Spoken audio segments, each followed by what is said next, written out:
സാത്താൻ്റെ വജ്രായുധം 1 പത്രോസ് 5:1-11 വരെ. ധ്യാനത്തിനായിട്ട് 7-ാം വാക്യം. അവൻ നിങ്ങൾക്കായി കരുതുന്നതാകിയ നിങ്ങളുടെ സകല ചിന്താകുലവും അവൻ്റെ മേൽ ഇട്ടുകൊള്ളും. ഈസ്റ്റ് ആൻഡ് വെസ്റ്റ് സീരീസ് എന്ന മാസികയിൽ പ്രസിദ്ധപ്പെടുത്തിയിരുന്ന ഒരു ദൃഷ്ടാന്ത കഥ ഇപ്രകാരമായിരുന്നു. തൻ്റെ തൊഴിൽ നിർത്തുകയാണെന്നും താൻ ഉപയോഗിച്ചുകൊണ്ടിരുന്ന ആയുധങ്ങളെല്ലാം ന്യായമായ വിലയ്ക്ക് വിൽക്കുവാൻ പോവുകയാണെന്നും സാത്താൻ ഒരിക്കൽ പരസ്യം ചെയ്തു. ആയുധങ്ങളെല്ലാം തേച്ചു മിനുക്കി ആകർഷകമായ വിധത്തിൽ ഒരു മേശപ്പുറത്ത് നിരത്തി വച്ചിരുന്നു. സ്വാർത്ഥത, അഹംഭാവം, അമിത ഭോഗാസക്തി, വിദ്വേഷം, പരപീഡനാസക്തി, ഉഗ്രമായ രോഷം, അന്യൻ്റെ മുതലിനോടുള്ള അത്യാർത്തി, അസൂയ, അധികാരമോഹം, വലിപ്പഭാവം എന്നിങ്ങനെയുള്ള നിരവധി ആയുധങ്ങൾ അക്കൂട്ടത്തിലുണ്ടായിരുന്നു. എന്നാൽ വളഞ്ഞ് പഴകിയതും തേഞ്ഞതുമായ ഒരായുധത്തിന് സാത്താൻ വമ്പിച്ച വില ആവശ്യപ്പെട്ടു. ഈ ആയുധത്തിൻ്റെ പേരെന്താണെന്ന് ചിലർ സാത്താനോട് ചോദിച്ചു. ഇതിൻ്റെ പേരാണ് ജീവിത നൈരാശ്യം. ഇതിനെന്തിനാണ് ഇത്ര വലിയ വിലയിട്ടിരിക്കുന്നത്? അത് പറയാം. സാത്താൻ പറഞ്ഞു, ഇത് വളരെ ഉപകാരപ്രദമായ ഒരായുധമാണെന്ന് തെളിഞ്ഞിട്ടുണ്ട്. മറ്റെല്ലാ ആയുധങ്ങളും പരാജയപ്പെടുമ്പോൾ ഈ ഒരേ ഒരു ആയുധം കൊണ്ട് മനുഷ്യഹൃദയം തുറന്ന് അകത്ത് കടക്കുവാൻ കഴിയും. അങ്ങനെ എൻ്റെ ജോലി നിർബാധം തുടരാം. മിക്കവാറും എല്ലാ മനുഷ്യരിലും ഞാൻ ഈ ആയുധം പ്രയോഗിച്ചിട്ടുണ്ട്. അതുകൊണ്ടാണ് ഇത്ര തേഞ്ഞുപോയത്.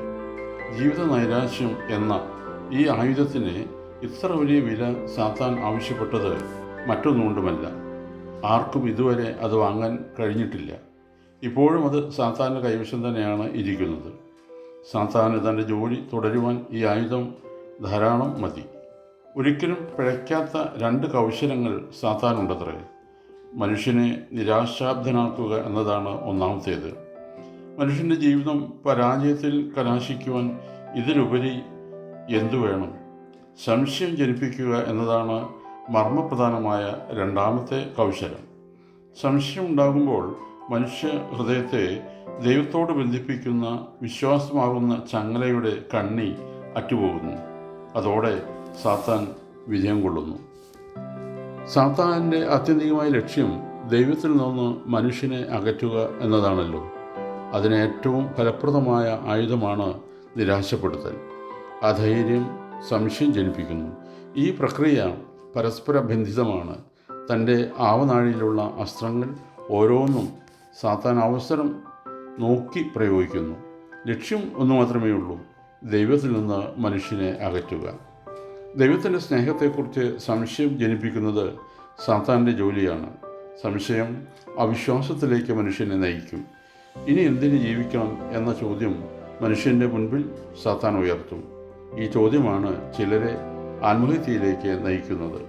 ദൈവത്തിൻ്റെ സ്നേഹത്തെക്കുറിച്ച് സംശയിക്കുന്നവരുടെ പരിതാപകരമായ ദുരന്തത്തിൽ സാത്താൻ സന്തോഷിക്കുന്നു. നമ്മെ എന്നേക്കുമായി ദൈവത്തിൽ നിന്ന് അകറ്റുവാനാണ് സാത്താൻ ഓരോ അസ്ത്രവും പ്രയോഗിക്കുന്നതെന്നും ദൈവത്തിൻ്റെ സ്നേഹത്തെക്കുറിച്ച് സംശയം ജനിപ്പിക്കുന്നതെന്നും നാം അറിഞ്ഞിരിക്കണം.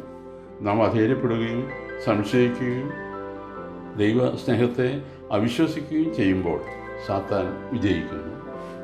ഓർക്കണമേ, ദൈവവിശ്വാസം എന്നത് നന്മയുടെ വെളിച്ചമാണ്. 1 പത്രോസ് 5:8. നിർമ്മതരായിരിപ്പിൻ, ഉണർന്നിരിപ്പിൻ.